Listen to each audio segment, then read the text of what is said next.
Alhamdulillah. Alhamdulillahilladzi arsala rasulahu bil huda wa dinil haq liyudhhirahu 'ala ad-dini kullih wa kafa billahi shahida. Ashhadu an la ilaha illallah wahdahu la syarika lah wa ashhadu anna Muhammadan 'abduhu wa rasuluh la nabiyya ba'd. Allahumma salli wa sallim wa barik ala hadha an-nabiyil karim. Allahumma salli ala Muhammad wa ala ali Muhammad fil alamin innaka Hamidum Majid.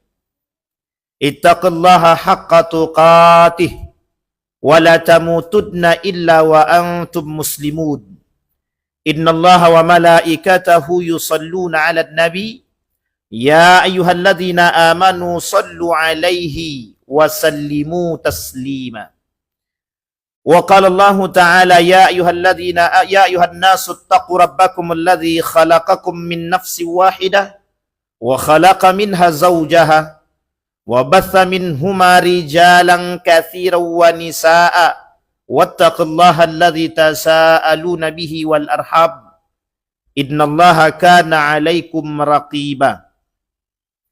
وقال الله تعالى يا أيها الذين آمنوا اتقوا الله وقولوا قولا سديدا يصلح لكم أعمالكم ويغفر لكم ذنوبكم ومن يطع الله ورسوله فقد فاز فوزا عظيما. وقال الله تعالى إنما المؤمنون إخوة فأصلحوا بين أخويكم واتقوا الله لعلكم ترحمون. وقال النبي صلى الله عليه وسلم في حديثه مثل المؤمنين في تودهم وتراحمهم وتعاطفهم كمثل الجسد إذا اشتكى منه عضو تداعى له سائر الجسد بالسهر والهمة. صدق الله. Puji syukur kehadiran Allah atas limpahan rahmat dengan mengucapkan alhamdulillahirabbil alamin. Berselawat kepada Nabi dengan mengucapkan Allahumma salli ala Muhammad wa ala ali Muhammad fil alamin innaka Hamidum Majid. Baginda Nabi Muhammad sallallahu alaihi wasallam berpesan kepada kita semua dan menyampaikan tentang kondisi sebaiknya sebagai seorang mukmin dengan mukmin yang lain. Bahkan seorang muslim dengan muslim yang lain. Bahkan bagaimana interaksi sebagai seorang muslim dengan yang kafir atau yang disebut dengan non-muslim. Bahkan Islam mengajar kita atau mengajarkan kepada kita semua bagaimana bermuamalah yang baik antar sesama. Karena ini juga tidak keluar daripada konsep kemanusiaan sebagai manusia yang diciptakan oleh Allah. Ketika kita merujuk kepada ayat yang tadi kita bacakan, innamal mu'minuna ikhwah. Kita fokuskan kepada orang-orang yang beriman. Allah kata sesungguhnya orang-orang yang beriman itu bersaudara. Ikhwah. Kalimat ikhwah ini atau bersaudara ini, itu sangat dekat dengan pemahaman kita. Apa maksudnya? Keterikatan agama antara satu mukmin dengan mukmin yang lain menjadi bersaudara, yang antara lain antara satu dengan yang lain yang diterangkan oleh Nabi dalam hadisnya tak bisa keluar daripada rasa sayang dan bahkan tidak ada rasa benci. Bahkan Allah mengancam kebencian antara satu mukmin dengan mukmin yang lain dengan kalimat yang sederhana yang disampaikan oleh Nabi dalam hadisnya, sibabul muslimin fusuq wa qitaluhu kufrun. Bahkan kita diharamkan oleh Allah mencaci, memaki, menyakiti, menzalimi sesama mukmin, sesama muslim, bahkan bukan hanya mukmin. Tetapi kemudian Nabi berkata wa qitaluhu kufrun. Tetapi jika ada seorang mukmin yang membunuh mukmin yang lain, justru dianggap sebagai sebuah perbuatan yang kufur. Yang oleh Allah katakan di dalam ayat yang lain, faka'annama qatalan nasa jami'an. Orang yang membunuh satu jiwa yang tak berdosa, dianggap telah membunuh sekian banyak jutaan manusia, tanpa ada rasa yang lain. Artinya apa? Dosa yang diemban bagi orang-orang yang membunuh satu jiwa Apa tak lagi kalau jiwa itu seorang yang mukmin atau muslim, maka pengibaratannya adalah 1 juta umat manusia yang telah dibunuh oleh mereka. Dosanya. Oleh karenanya, kewajiban seorang muslim dengan muslim yang lain itu terikat. Dari perkataan yang tadi kita sampaikan oleh Allah, ikhwah. Sehingga kalimat selanjutnya Allah sampaikan, fa aslihu baina akhawaikum. Maka perbaikilah. Perbaiki apa yang harus kita perbaiki? Yang harus kita perbaiki adalah muamalah kita dengan sesama muslim. Jika ada yang retak, yang salah, kita perbaiki. Jika ada yang tak benar, harus kita sambung, harus kita benarkan. Maka kalimatnya fa'aslihu. Apa artinya kalimat fa'aslihu? Perbaikilah. Apa yang harus diperbaiki? Karena Allah tahu. Di dalam hadis Nabi sampaikan. Ketika Nabi berdoa kepada Allah, memohon 3 hal yang diminta oleh Nabi. 1 di antara 3 hal itu tidak dikabulkan oleh Allah. Apa kata Nabi permintaannya? Jangan engkau jadikan perpecahan dan perselisihan di antara umatku, kata Nabi. Kemudian Allah tak kabulkan. Kenapa? Karena Allah tahu di antara umat mukmin dengan mukmin yang lain pasti terjadi perselisihan. Di antara satu muslim dengan muslim yang lain bisa saja menimbulkan perselisihan di antara mereka. Artinya kalimat itu fa'aslihu, perbaikilah. Kalimat perbaiki ini untuk menekankan kepada kita bahwa kita ini orang yang bersaudara. Artinya apa? Dengan kalimat fa'aslihu, perbaikilah persaudaraanmu antara satu dengan yang lain. Ma'asyiral muslimin rahimakumullah. Nabi pernah berkata dalam riwayat yang lain, kata Nabi, Haqqul muslim 'alal muslim sit. Kewajiban seorang muslim terhadap muslim yang lain. Yang digambarkan dengan kalimat haknya seorang muslim terhadap muslim yang lain. Ketika satu muslim punya hak terhadap muslim yang lain, itu menjadi sebuah kewajiban. Maka tak salah ketika ada ulama yang mengatakan ketika ada seorang mukmin atau muslim diundang untuk datang ke rumah saudaranya, tapi mereka tak datang tanpa uzur, mereka berdosa. Karena hukum kewajiban atau hak dan kewajiban sesama muslim terjalin dari kalimat ikhwah, persaudaraan. Yang uniknya lagi, terjadi di kalangan umat muslim hari ini rasa cuek yang sangat mendalam terhadap umat muslim itu sendiri. Bahkan apa yang terjadi di antara umat mukmin dan muslim saling tidak memperhatikan antara satu dengan yang lain. Jika ada saudara dia bermaksiat, kata muslim yang lain, urusan mereka, urusanku. Bahkan yang paling berbahaya lagi, ada muslim-muslim yang lain tak mengerti, tak sadar kalau tetangga dia sesama muslim telah meninggal berhari-hari pun kita tak sadar. Itu karena apa? Karena terputusnya silaturahim kita. Karena rasa cuek yang mendalam yang dimiliki oleh umat muslim yang lain. Bahkan Nabi berkata, wa idzastansahaka fansah. Jika kalian membutuhkan nasihat, atau jika saudara meminta nasihat kepadamu, berikan. Jangan engkau tak mau memberikan nasihat. Karena kewajiban seorang muslim terhadap muslim yang lain adalah memberikan nasihat. Apalagi perhatian khusus. Memang harus begitu, iya. Karena itu menjadi sebuah kewajiban. Maka tak salah ketika Allah mengatakan, ketika Nabi mengatakan di dalam hadisnya, permisalan seorang yang beriman, mathalul mu'min fi tawaddihim, rasa cinta mereka, rasa kasih sayang mereka, wa ta'atufihim kamasalil jasad.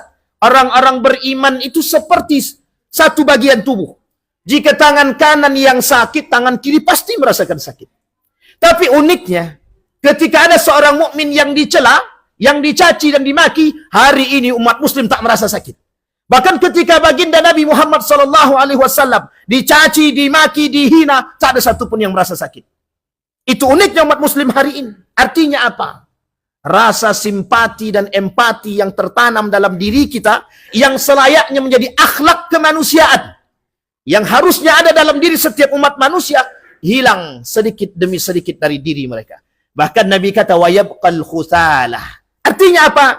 Ketika akhlak sudah tak ada lagi dalam diri seseorang, maka akan tercipta karakter-karakter yang buruk dalam diri seseorang. Apa salah satu contoh karakter yang buruk tersebut?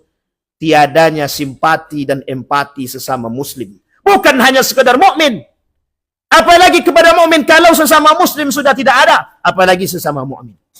Kenapa demikian? Karena banyak kita dapatkan hari ini seorang muslim tak lagi mau memiliki perhatian kepada muslim yang lain. Oh, tetanggaku miskin, itu urusan dia. Kenapa dia malas bekerja? Tanpa ada perhatian yang lain yang tanam dalam diri kita.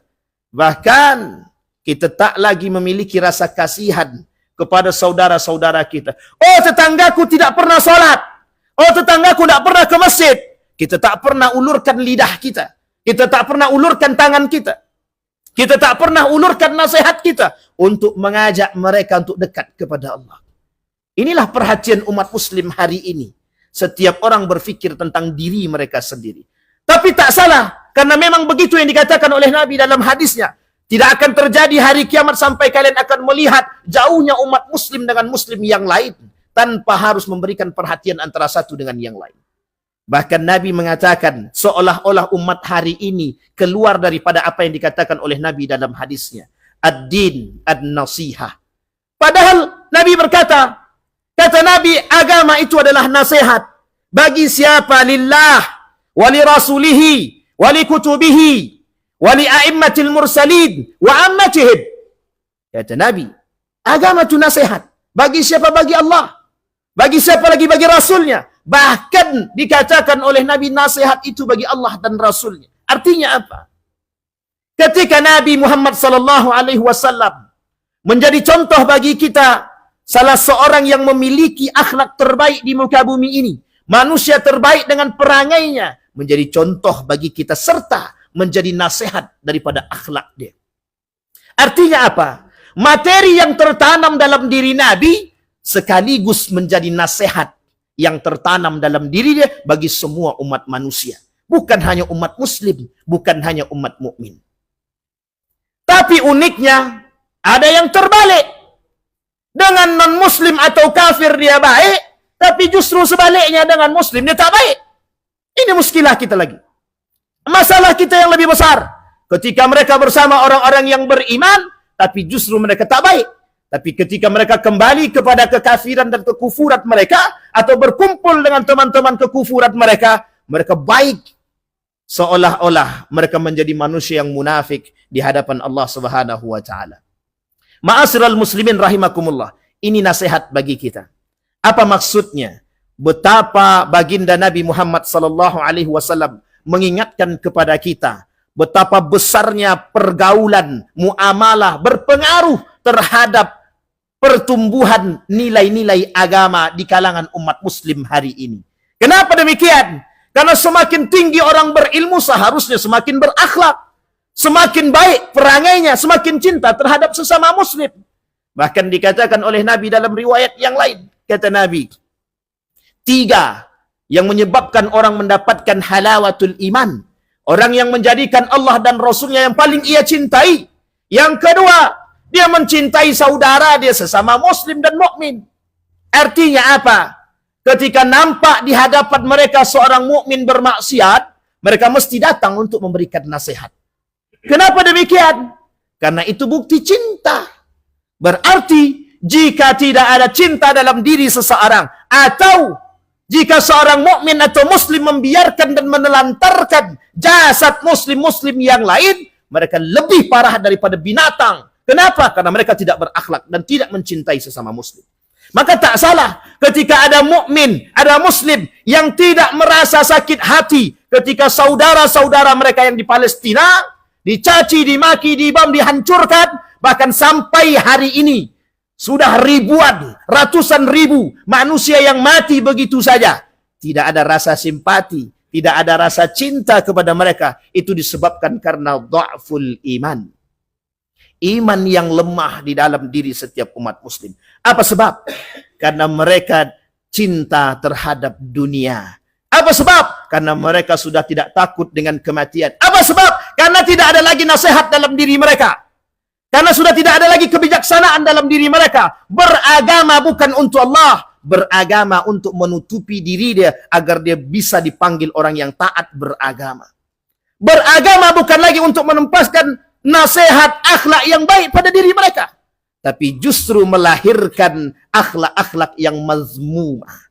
Bayangkan satu kondisi yang sangat-sangat miris hari ini kita temukan. Ada mayat yang kita temukan berhari-hari, bahkan ditutupi hanya karena untuk sesuatu, hanya karena mungkin ketidakterlibatan, atau hanya karena rasa malu dan gengsi. Apakah ini yang dikatakan seorang yang beriman? Mana rasa cinta kita kepada saudara kita sesama muslim? Mengapa ada jasad yang tidak kita ketahui? Mengapa ada orang miskin di samping rumah kita tak kenal? Mengapa ada orang-orang yang tidak mampu di samping rumah kita tak sadar? Bahkan kadang-kadang mereka harus mengemis ke sana dan kemari hanya untuk mendapatkan sesuap nasi. Ma'asyiral muslimin rahimakumullah, perlu kita pahami bahwa persoalan ekonomi mampu menggadaikan akidah. Jika umat muslim hari ini tidak mau mengulurkan tangannya sepanjang mungkin, yang tak menjalankan syariat dan nilai-nilai agama, jangan salahkan. Karena memang itu yang akan terjadi. Masih banyak orang-orang yang rela untuk memberikan bantuan kepada mereka dengan syarat kita harus meninggalkan agama dan akidah kita. Maka jangan salah. Ketika banyak kita temukan orang-orang muslim dahulunya mukmin, tapi berubah menjadi tidak mukmin hanya karena ekonomi. Kemana perhatian kita orang-orang yang beriman? Kemana perhatian kita orang-orang yang Islam, yang mengaku beriman kepada Allah, yang mengaku berserah diri kepada Allah? Siapa kita yang mengaku beriman kepada Allah, tapi kita tak mencintai saudara kita? Bahkan Nabi berkata, La yu'minu ahadukum hatta yuhibba li akhihi ma yuhibbu li nafsihi. Tidak beriman seseorang, kata Nabi, sampai dia mencintai saudara dia seperti dia mencintai diri dia sendiri. Hari ini hadis itu tak berlaku. Kenapa tak berlaku? Karena hari ini setiap mukmin mencintai diri mereka dan tak lebih mencintai daripada saudara mereka. Padahal sudah disampaikan oleh Nabi, setiap mukmin dengan mukmin yang lain itu bagaikan satu tubuh. Jika satu yang sakit, maka yang lain akan merasakan sakit. Pertanyaan yang besar bagi diri kita, akankah itu menjadi hadis yang akan selalu kita amalkan, atau hanya sekedar tulisan yang akan tinggal di dalam benak kita? Kita muslim, kita mukmin, sadar kita akan tulisan itu, sadar kita akan hadis tersebut, tapi mengapa kita tak mengamalkan dan tak menjalankan itu? Inilah kondisi umat muslim hari ini di tengah umat muslim yang lain. Artinya apa? Tersebarnya keislaman seseorang yang begitu besar, tapi uniknya merosotnya akhlak dan antipati dan antisimpati kepada sesama muslim dan mukmin. Tak salah. Karena inilah penyebab kelemahan umat mukmin dan muslim hari ini.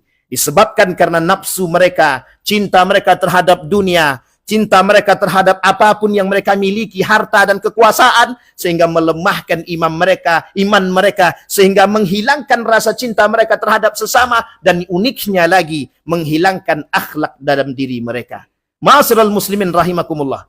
Kesimpulan dari apa yang kita sampaikan, satu hal yang disampaikan oleh baginda Nabi Muhammad SAW dalam hadisnya, kewajiban seorang muslim terhadap muslim yang lain menjadi hak bagi mereka. Artinya apa? Ketika Nabi mengatakan hakul muslim alal muslim sittun, artinya hak tersebut menjadi sebuah kewajiban. Idza laqitahu fasallim alaih. Ketika kau bertemu dengan seorang mukmin, maka berikan salam. Ketika kamu bertemu dengan seorang muslim, maka berikan salam. Kata Nabi dalam riwayat yang lain, yusallimu ala man arafa wala yusallimu ala man la ya'rif. Kata Nabi, tidak akan terjadi hari kiamat, kata Nabi, sampai engkau perhatikan seorang mukmin tidak akan memberikan salam kepada orang yang tidak dia kenal, tapi mereka justru akan memberikan salam kepada orang yang mereka kenal. Artinya apa? Mulai merosotnya. Disebabkan karena perkenalan dan persaudaraan, hanya salam diberikan, tapi bukan karena keimanan ataupun akidah yang sama. Yang kedua, wa idza da'aka fa'ajibhu. Jika kalian diundang, diajak untuk bertemu, maka jawab, maka datanglah. Datang ke rumah mereka, mereka mengundang. Maka jika kita tak datang dengan udzur atau tanpa udzur, atau udzur yang tidak syar'i, maka hukumnya berdosa. Hukumnya berdosa. Jika ada tetangga yang sakit, maka jenguk. Jika ada yang meninggal, maka berziarahlah, datanglah, melayatlah. Karena ini menjadi sebuah kewajiban. Wa idzastansahaka fansah. Jika mereka datang meminta nasihat kepadamu, datanglah berikan nasihat. Ini kesimpulan dari apa yang kita sampaikan merujuk kepada hadis baginda Nabi Muhammad SAW. Artinya apa? Mari bersama kita mengamalkan poin penting ini. Karena inilah yang merosot dari diri kita hari ini. Inilah yang membuat umat muslim hari ini lemah. Kenapa? Karena kita jauh daripada nilai-nilai agama.